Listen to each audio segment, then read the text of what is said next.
Hi, everyone. Thank you for being here. Welcome to the afternoon segment. We've actually already had our first afternoon segment with Hazel Lim in the growth session. Right now, we are now focusing on lean methodologies and how we can actually utilize this principle to hopefully streamline our businesses a little bit in these tough and challenging economic circumstances. It's a big opportunity for us, honestly. Lean is not just about how do we save money. You may have heard it from just kind of like existing, honestly, simply because you hear the word lean and you start thinking tough times are upon us, but it doesn't have to mean that. It actually can be something that is designed to really help you think about efficiencies within the business and actually how you can be competitive, just generally speaking. So, as part of our general thesis that ultimately making our business more competitive helps us navigate storms, we're focusing today on lean methodologies as a way to think about creating opportunity for the business, kind of building in that buffer that we talked about earlier today in the cost cash crisis management session. And hopefully this will be a moment where you can be able to kind of expand your knowledge base to think about new ways to building up a little bit of that core strength within the existing operations of your business, or maybe even new operations of the business. Right? You're not limited in terms of the possibilities in which you can apply this. And so it's quite hopefully an exciting session for you to think differently about how you do business today. As a reminder, this is part of the Allia and Hackney cost crisis session webinar series that we're doing in order to support entrepreneurs as they navigate the cost of living crisis. This is not something that is only applied in this moment of time. It's something we believe has staying power throughout all economic circumstances. So if you're watching this at a later date, we hope that you find this beneficial. So what's on the agenda? It's actually pretty straightforward, honestly. We're looking at the schedule as it relates to four major pillars. So what is lean? What is the MUM test? Collaborative testing, a little bit of MVP development, as well as you can see here, this is originally started off of the book, The Lean Startup by Eric Ries. This is a concept that was popularized in the startup ecosystem, so out of Silicon Valley, as well as major corporations that currently use this practice. But it is something that is so inherent. So I think the scrappy nature of entrepreneurs that I think it often gets it kind of gets a bad branding in my mind, because I think a lot of entrepreneurs are honestly very lean. Everybody knows that it's important to kind of test and validate and make sure that the business works. Otherwise, why would anybody be spending their time on building out a business, right? I mean, they would not just dump tons and tons of cash into something if they didn't think it could work. Now, in order to kind of take that to the next level, we really want to kind of put a framework in place so that you feel good about how you're testing, because the way that you test is actually quite significant in making sure that your business model is generating the results that you want it to. So if you're a retail shop, this could manifest in testing product. If you're a restaurant, maybe it's a new recipe. If it's an online e-commerce brand, maybe it's about your marketing, right? There are lots of different ways to apply lean and the thinkings behind it. So let's see how it can apply to you. Some of the most common use cases are finding a gap in the market, finding an efficient way to like plug that gap, making sure that you're doing it in a way that hopefully saves time and money. So when you're creating new products or new services, that you're doing so in a way that actually gives you the most competitive edge possible. You don't have to be first in the market in order to win the market. That's a little bit of a misconception. There is not as much of a first mover advantage as you think, and actually there might be some statistical correlation with being first mover disadvantage. So learn from others where you can and see how we can save time and money so that we can actually get to the market quicker, right? Learn from the mistakes of others. Those people who are spending money on building out complicated solutions, maybe sometimes the answer lays right in front of your eyes and it's a simple approach. And then at the same time, this lean methodology facilitates you mitigating the risk really in building a product or service that doesn't work. I know a lot of entrepreneurs, they have vision to the future as to say, oh, I know this is something that people will enjoy, or I know that people will really benefit from this, because maybe you've experienced that in your own personal life. But the reality is that you are not everyone else, and not everyone else has the same taste or has the same style or same approach. And so we're going to think about like, what does that look like? What does good look like in terms of developing something that is useful for the business? So So what does this mean, right? So here's the mom test. And obviously it says the mom test. That's because it is an American book, but there is something to be said here. And it's not to say you have to use this pricing, because this pricing is a bit old. There are plenty of copies online for much cheaper than this. The premise of this, and to save you some money instead of buying the book necessarily, is to get you to start thinking about what really matters, right? Rob wrote this book, and this is not Rob, a guy I know, it's just Rob, that's his name there. Rob wrote this book because he recognized a pattern amongst entrepreneurs, in that too often we say, hey, I got this idea. And then you go and tell mom, or you go and tell mom, and then you go tell your friends, and they say, wow, this is a really good idea. And you're like, okay, feeling pretty good about myself. And you have to ask yourself that question. Is mom your customer? Are your friends your customers? Are they the ones that are going to be spending the money that will propel your business beyond the first test phase? Maybe not, right? You have to ask the question of how long does their opinion give you staying power, but also, do your close circle and those who are invested in you have an incentive to tell you things that you'd like to hear, right? That's a really important question, right? I know that if I were to talk to my family and they were to say, hey, Andrew, I'm doing this thing, that there would probably be a lot of support, right? Is it justified support? I don't know, right? I come up with some harebrained ideas and I don't know if they're necessarily good. So in that journey, I have to ask myself, is my mom supporting me because she loves me, or is she supporting me because the idea actually solves a problem for her, right? This is really important nuance. Your friends, they're a little bit more step removed, right? They're a step removed in the sense that they obviously can probably be a little bit more authentic, in the sense that, maybe they don't want to support you in this idea simply because maybe they have a different communication style. Now, maybe you're lucky and maybe your mom actually does talk to you in a very, no holds barred kind of environment, but I think that's going to be hard to ask for, right? Simply because that's not what you're looking for. Ultimately, you want to hear from your customers, right? The people who are going to prop up your business on a long-term basis. And so we have to ask ourselves the question, can we really trust that information, right? A saying that is popularized by House MD, the popular TV show, right? Everybody lies. That's just reality, right? There are definitely going to be instances where customers will lie to you, right? Or potential customers will lie to you. How many of you have ever worked at a stand in a market, right? How many of you have heard from people saying, oh, yeah, I'll come back around. I'll come back around. Do they come back around? Do they all come back around? Are they all going to come back and buy that thing that they said, oh, yeah, I'll come back for it? No, right? And it's not because they're malicious. It's not because they're mean and they're trying to hurt you. It's that they have no need for it at this moment, right? But they also don't want to tell you, I don't have a need for this, right? Because that kind of hurts, right?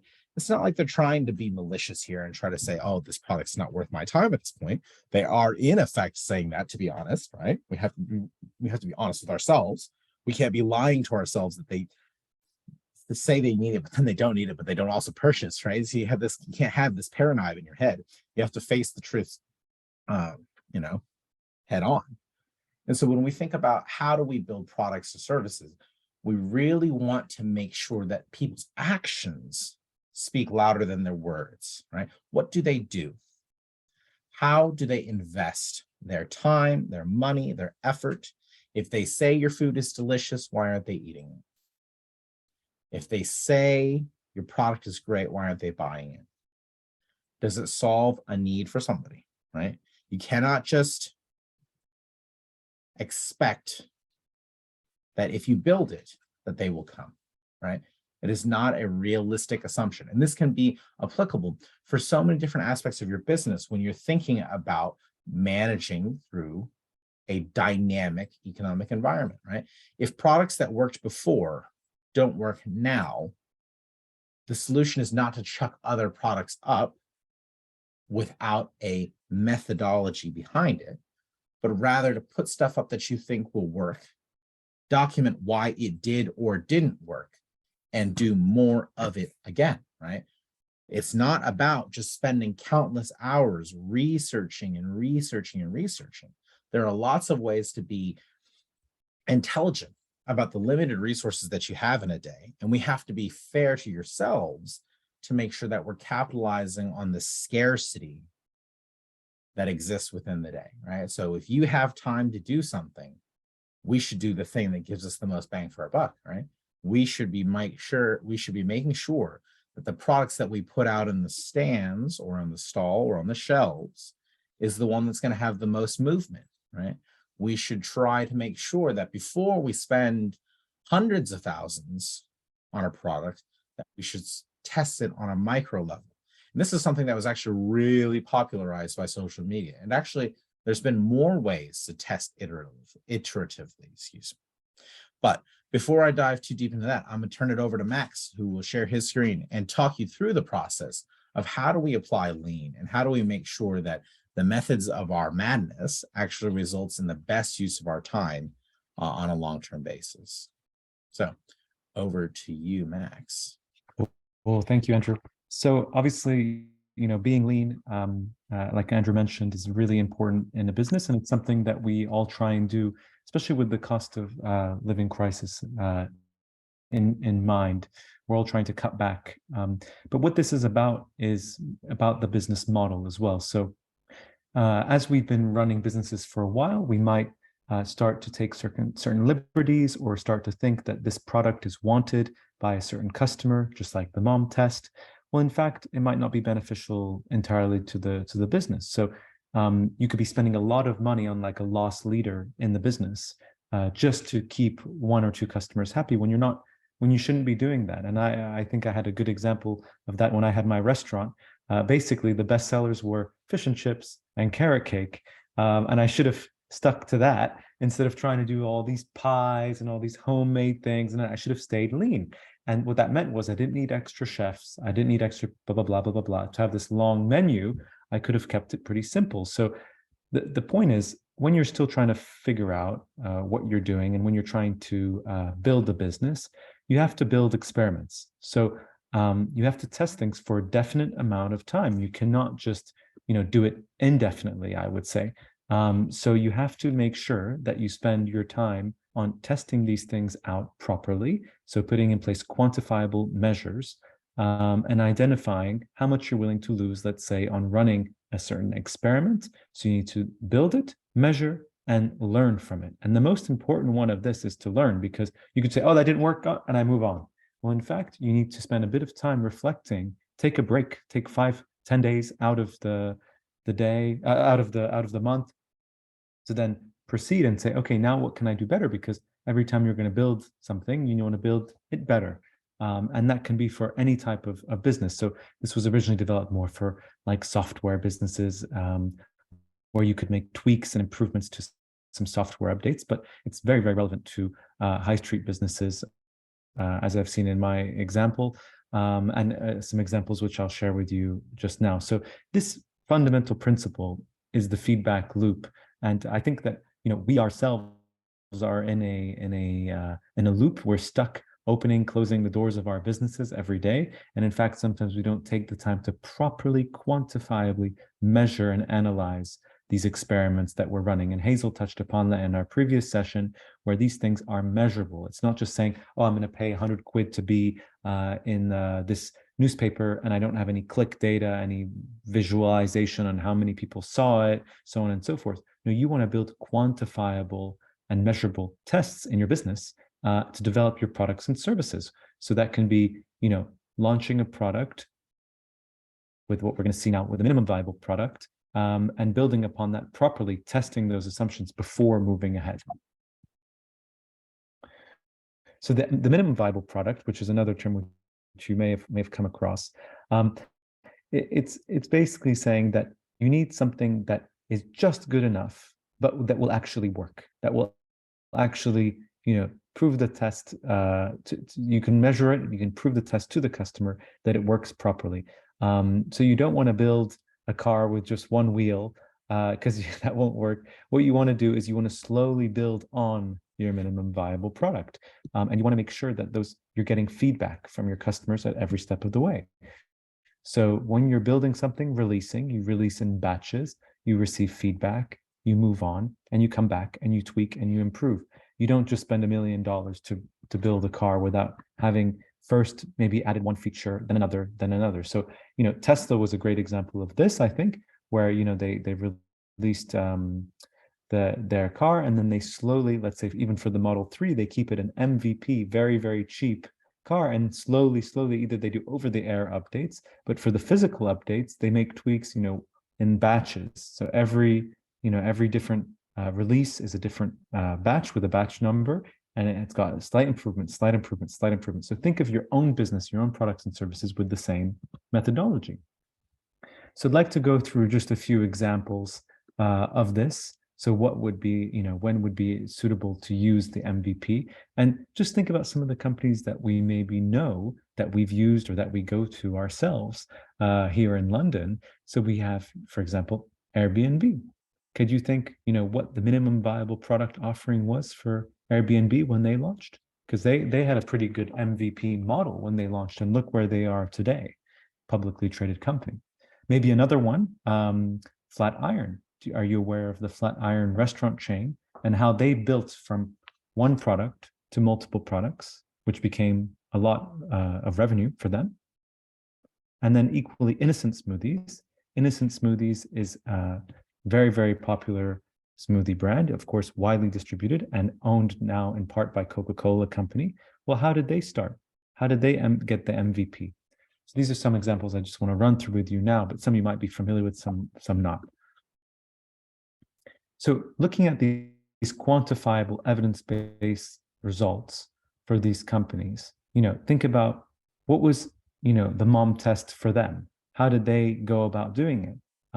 What questions could you ask when you're putting out that product out there or that service that you want to promote?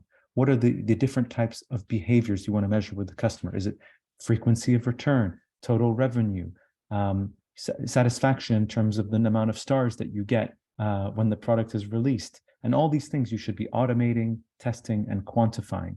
And these are all, like we said, experiments, and you need to make sure that they're time definite, at least 2 weeks, 3 weeks, and then change, and be aware that part of being lean is to spend as least as possible on trying to get the biggest impact and trying to prove that the proof of concept works. So in the case of Innocent Smoothies, for example, they started, just by doing, and they launched at a music festival, and they asked other people. So they didn't ask their mom. They asked other people, should we quit our jobs and start a smoothie company? And they made people try the smoothies. I mean, they were selling them there, and they got feedback based on straight quantifiable feedback, yes or no. Now, yes, maybe they could have been a bit more in detail, but this was a very simple exercise. Say yes or no. Should these guys quit their day jobs and launch a smoothie company? That was the headline question. And the answer was obviously more yeses than nos. So then they went on and they tested and iterated and saw which core products worked out of the 4 or 5 core product lines that they started and tested and iterated. And then after that, and by being a little bit provocative, they got an investment from an American investor, Mr. Pinto, to finally, give them that boost they need once they'd proven their MVP. Similarly, in Airbnb, Airbnb maybe is a service and accommodation service that you might have used yourself before, but at least are aware of, I'm sure.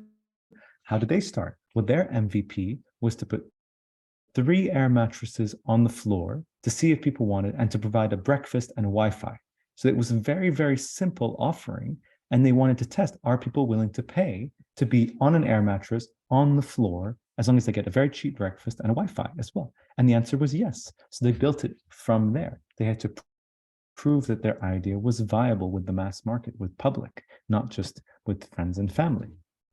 Similarly, with Flatiron, they started with one core product. For all of us who are vegetarian, I'm sorry, but it is a steak and chips. And the steak and chips is a very simple product. And they used that product as their core product, and they tested and refined that product. They kept the pricing low. They kept it as a hero product.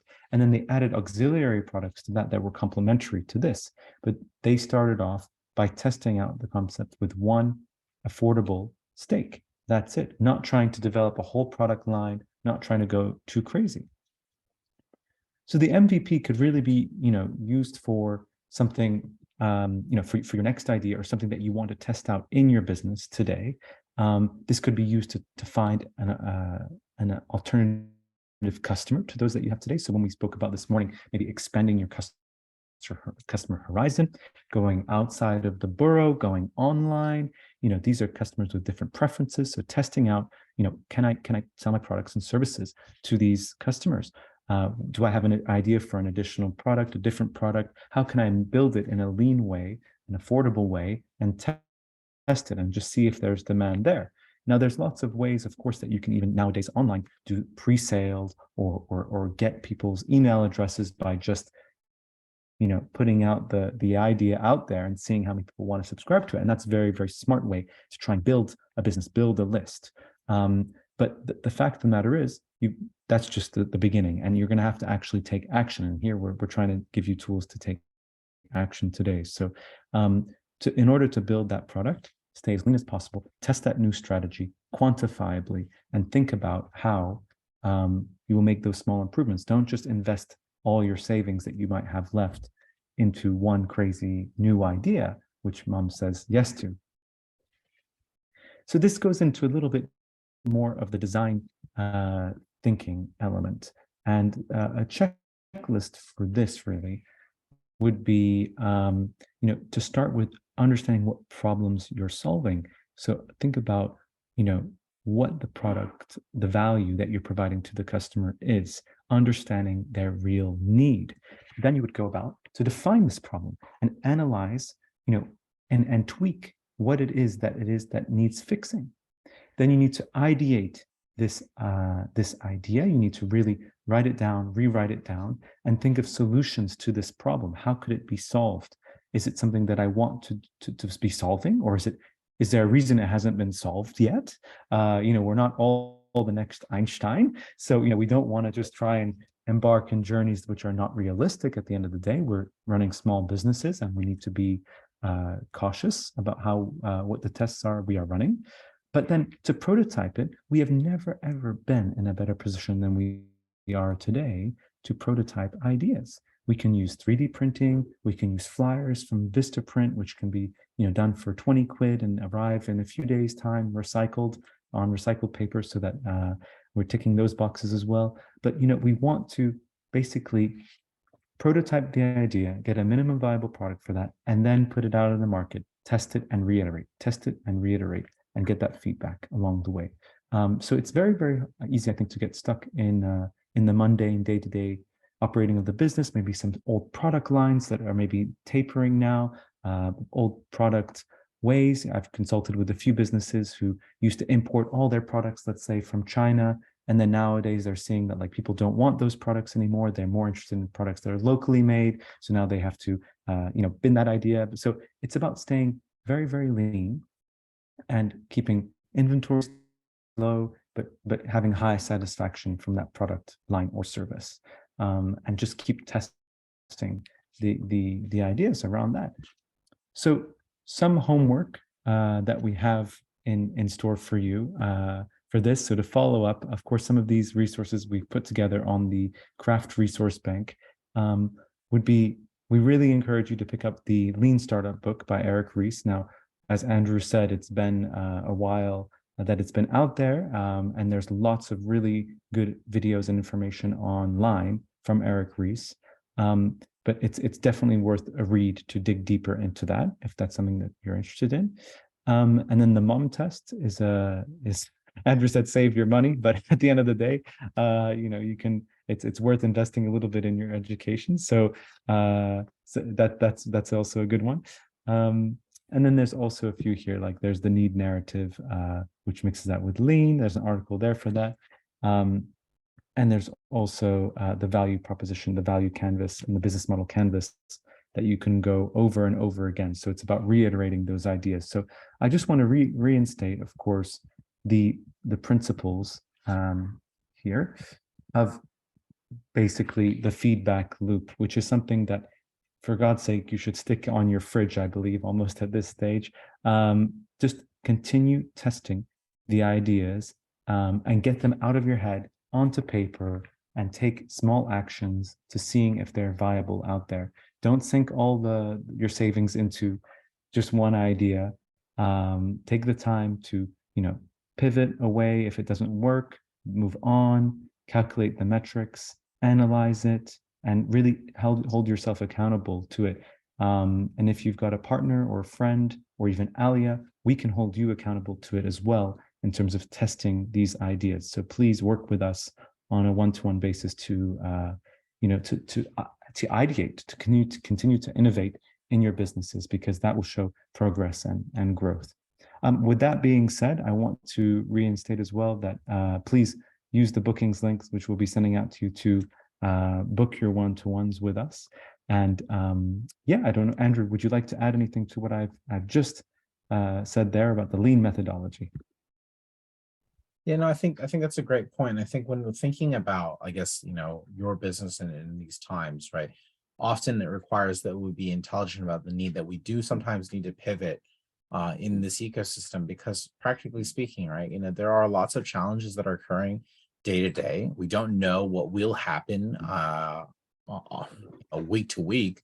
We have no idea if prices are going to go higher, and this is part of the challenge that honestly government needs to be addressing as it relates to giving us a little bit of vision to the future and understanding the economic layout, as well as how they're going to be benefiting us, supporting entrepreneurs. So throughout this process, it's quite important for us to establish this feedback loop, even within the products and services that we have now, even if it just means that in order to get better insight of what our customers like and don't like, that this practice is there on a regular basis so that we can make it better, right? Because even, let's just say you do nothing different, right? Right now, you don't want to change any of your products or anything like that.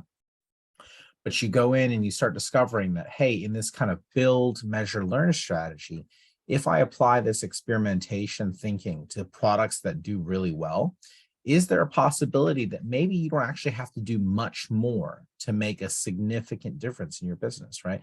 One of the things that we discovered was that sometimes bundling things can really be a very powerful way to sell or gain incremental sales transactions, because you start realizing that there's an opportunity that people want to buy these things together.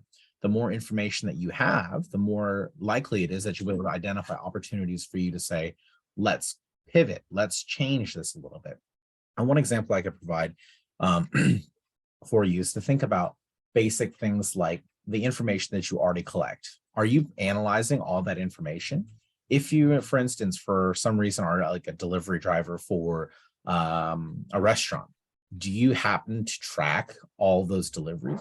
Do you have a general idea of where things are going really well? Do you have a very specific idea of where things are going well? Because one of the things that we did was we discovered that during the pandemic, like in the restaurant business, it's pretty easy for you to be able to say, okay, where are you going? What would you like your food delivered to? Blah, blah, blah, right? You start tracking that information. You start building a map of the entire area that you're working in. And you start realizing, hey, I've got this big gap of customers who aren't ordering from me ever, right? Why? Right? Why are they not ordering from me in this particular neighborhood? Why are they not doing this, right? You can build an experiment to then test and iterate on that. Maybe there's a way that you can share your menu in that neighborhood. Maybe there's a way that you can raise your profile in that neighborhood. What happens if you put signs out, right? Basic small things that don't require huge efforts, right? Of course, there's a little bit of investment involved, a little bit of time, maybe a little bit of marketing, right? But it can have huge effects on your business, right? If I spend $1,000 on printing flyers, right? Maybe there's a possibility those flyers with the menus on them has a serious impact on the way people order from me, right? And it's not the same, obviously, if you're looking at Deliveroo or DoorDash, but they also have insight platforms, right? They give you lots of information on the platform in order to give you insights as to what maybe you can make a little bit better, right? So even if you're not a restaurant and maybe you have a point of sale system like a POS, maybe there's an insight that you can test and iterate on, right? Maybe there's an e-commerce iteration that you need to be making. Maybe you discovered that one product sells really well when I use Google Ads, or one product sells really well together. This is the testing and experimenting that we have to do in order to make sure that we can navigate uncertain times, right? Because there's not going to be a definitive one answer that you can have for every single circumstance. But if you build a practice where you're testing, you have a feedback loop, and you can say, hey, I see this is working. Let's do more of it. Then you start making it such that you really can leave the business in the hands of other people, because they can learn from that too, right? And this is a really important aspect of your business, that you need to be able to start passing off work to other people to do, so that you can focus on the things that create the most value. And maybe it's just setting up experiments. But other than that, that's really all I have to say for now on the lean methodologies. It's a key part of the business, and I highly encourage you to take a moment to think through that, right? Maybe there's a way that you can put that in your business model that we talked about earlier in the cash forecasting. Super, Andrew. No, thank you for those additions. I really think that we often get caught up with the fixed cost structures as well of our businesses, and we don't think that we can go back to being maybe a bit more lean. And I think that it's time to adapt a little bit. So there are some people in the room who might have physical businesses who think that their cost structure is very elevated, but in fact, they need to, introduce products in a lean way. So I think we'll be talking about that a little bit later with our unit economics. Excellent. Super. If there are any questions from the room, we will take those now. Otherwise, we will pause the recording and move on to the next session. Just in 10 minutes, Unit Economics, Yes. the long-awaited session. See you all shortly. Thank you.